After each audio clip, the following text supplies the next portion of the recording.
Mesdames, Mesdemoiselles et Messieurs, chers amis auditeurs et auditrices, salut. La vérité présente est contente de vous retrouver cette semaine pour vous présenter la troisième leçon du trimestre intitulée « Comprendre la nature humaine ». Déjà, nous vous souhaitons la bienvenue. Et juste avant de débuter, j'aimerais demander à Pasteur Jimmy Jean-Baptiste de prier pour nous. Notre Dieu, notre Père, Papa, nous qui dans celle-là, nous voulons dire merci pour le privilège qu'on a pour nous capables de présenter le son, ça avec frère Action capteur de nous à travers le monde entier, qu'on remet en pile, à travers nous, révéler qui est-ce qu'on est, et fait que nous-mêmes capables continuellement de présenter un vaisseau, un instrument pour que parole ou leçon soit capable bien présenter ton peuple, capable d'édifier à salut éternel. Bénis ton serviteur, Pasteur Étienne, ton serviteur, Pasteur Louis-Jean, ta servante et Alain et ton serviteur, avec le pardon de nos péchés, assistance l'Esprit au nom de Jésus. Amen. Amen. Aussi, mes chers amis, l'heure de la délivrance, la vérité présente qui a fait présenter à vous-même la troisième leçon du trimestre ayant pour titre Comprendre la nature humaine. Donc, une fois encore, j'aimerais vous souhaiter la bienvenue au programme et j'aimerais aussi souhaiter la bienvenue à mes collègues qui sont au studio pour vous présenter cette leçon. Selon le verset à réciter que nous trouvons dans Genèse chapitre 2, le verset 7, il est dit, l'Éternel Dieu forma l'homme de la poussière de la terre. Il souffla dans ses narines un souffle de vie et l'homme devint un être vivant. Mes chers amis auditeurs, chers collègues, nous sommes capables de comprendre que la tension entre la parole de Dieu sur mourra, selon Genèse 16, 17, et la promesse contrefaite que Satan lui baille à Ève, vous ne mourrez pas du tout. Donc, il y a une grande tension qui existait là. Et nous sommes capables de comprendre que dans la leçon précédente, nous mettons en phase sous deux déclarations contradictoires. Ça y est. Donc, ça va limiter et parole ça aux promesses ça que Satan t'a fait. Il n'est pas seulement limité à l'Éden, par là. Il continue à suivre nous à travers toute l'histoire.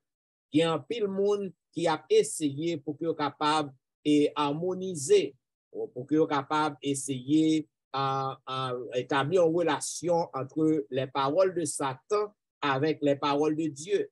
Cependant, nous restons quoi que lorsque on fait ça, il y a plagué dans plus confusion. Parce que bon Dieu dit on bagaille plein bas, tu mourras. Depuis que ou désobéis ou manger ou mourir. Et tu mourras, il pas renvoyer seulement au corps, il renvoie nous au corps physique qui est périssable.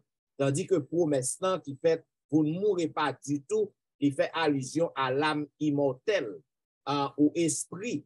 Avait dit que, et ça que nous avons dit dans la leçon précédente, donc ça fait partie de la doctrine de l'immortalité de l'âme. Après ça, eh bien, il crée un pile problème. Par exemple, est-ce qu'on est capable d'harmoniser parole contradictoire bon Dieu avec ça Satan dit?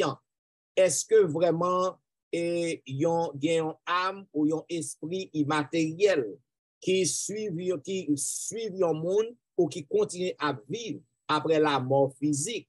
Est-ce qu'il y a un esprit qui continue à vivre? Est-ce qu'il y a une âme qui continue à vivre après la mort physique? Eh bien, il y a un paquet de philosophes, un paquet de tentatives philosophiques qui a fait pour capable répondre à la question ça. Cependant, nous sommes capables de comprendre que seulement la Bible est capable de répondre à la question ça. Seulement bon Dieu qui t'a créé nous, il connaît nous, il t'a créé nous parfaits, cependant avec condition pour que nous restions immortels. Donc, c'est seulement la Bible qui est capable d'aider nous à comprendre et à trouver une réponse à cette question cruciale qui a posé un peu partout. C'est ça que à travers semaine ça, nous allons examiner qui genre dans l'Ancien Testament, qui genre que nous capables de voir la nature humaine et conditions humaines et lorsque nous arrivons frappés par la mort. Voilà pourquoi dans la première partie, le son 1, qui parlait de un être vivant, Donc, qui ça un être vivant y nous avons demandé à collègue nous, pasteur Wilfrid, est-ce que le cabanon petit détail sur un être vivant?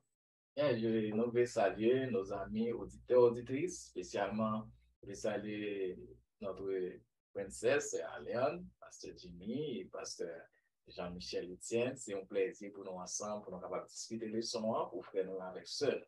Je dis à ce dimanche, qui est 9 octobre, c'est un être vivant. Ça veut dire. Il y a 3 textes qui vont faire partie de ça. C'est Genèse, 1er verset 24-27, nous avons invité nous pour nous lire. Genèse 2, verset 7 et verset 19, et qu'a fait en conclusion dans Genèse 2, verset 7. Alors, auteur a posé une question que moi je trouve vraiment bien. Il y a des choses qui dans la Bible nous lisons, moi je la donne dans presque tout le temps. Nous ne allons pas prêter attention sur les cas. Et ça fait la Bible toujours neuve. Qui similitude qui gagne, qui ressemblance, qui différence qui gagne entre lorsque de manière que bon Dieu fait nous-mêmes les hommes et bon Dieu fait les animaux. Le plus souvent, généralement, nous disons, bon Dieu crée l'homme avec mes ça. Mais nous pas jamais parler que bon Dieu comment côté animal sorti. Et je dis à nous parler ça. C'est vraiment intéressant, ça auteur a sorti. Récit Genèse là, il déclarait pendant 6 jours de création, bon Dieu lui-même, il fait ni les animaux, ni les hommes sortis de la terre. Est-ce que nous avons dit que les animaux sortis de la terre? Nous ne pas jamais entendre ça passer. Nous connaissons les hommes, mais nous découvrons les animaux ne pas sortis dans l'eau, les animaux ne pas sortis dans l'air. C'est par la parole. Bon Dieu créé yo, yo sorti dans la terre. Oh, pasteur Wilfrid, ça va dire pas on oublie l'ensemble. On oublie l'ensemble. Dans Genèse 1er, verset 24. Genèse 1er, verset 24. Dans tout de récit création, il y a ça. Il dit, verset 24, dit, Dieu créa les grands poissons. Alors, commencez dans verset 24 pour aller dans 7. Dieu, verset Genèse 1er, verset 24. Dieu dit que la terre produise des animaux vivants. Quoi? Dieu dit que la terre produise des animaux vivants. Les mal dans Genèse 2, verset 19, il dit l'Éternel Dieu forma de la terre tous les animaux des champs. Donc, les animaux sont dans la terre avec nous. Les animaux, ni être vivants, ni les animaux, ils sont dans la terre. Qui similitude, qui différence qui gagne? La terre, il y a un premier couple, vrai, et bon Dieu façonner la terre, les animaux sont dans la terre, bon Dieu prend l'homme tout, former la terre. Mais qui différence qui gagne? Bien que les animaux sortent de la terre, et ni l'homme tout sortent de la terre, mais il y a une différence dans la formation, comment bon Dieu fait, nous. Bon Dieu fait l'homme, avec bon Dieu, l'homme était distinct. Pas vrai que les animaux. Parce que bon Dieu fait nous tout d'abord avec men. Il dit que les animaux montent de la terre, mais les mêmes les forment nous avec men. D'abord, Dieu forma l'homme physiquement.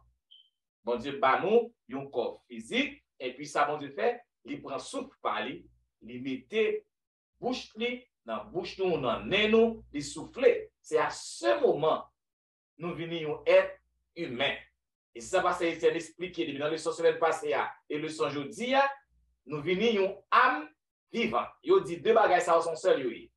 Nous venons un être vivant ou bien nous venons une âme vivante. Nous pas qu'à détacher de globalité. Nous pas qu'à détacher pièce partie dans nous-mêmes. Nous pas qu'à dire nous avons une âme et nous prenons zombie moun en Haïti, j'en nous dit. On prend, on s'en a dans tabou, nous ouais zombie moun qui parler avec nous. Non, on soit moi mourir, m'garder me monter m'braler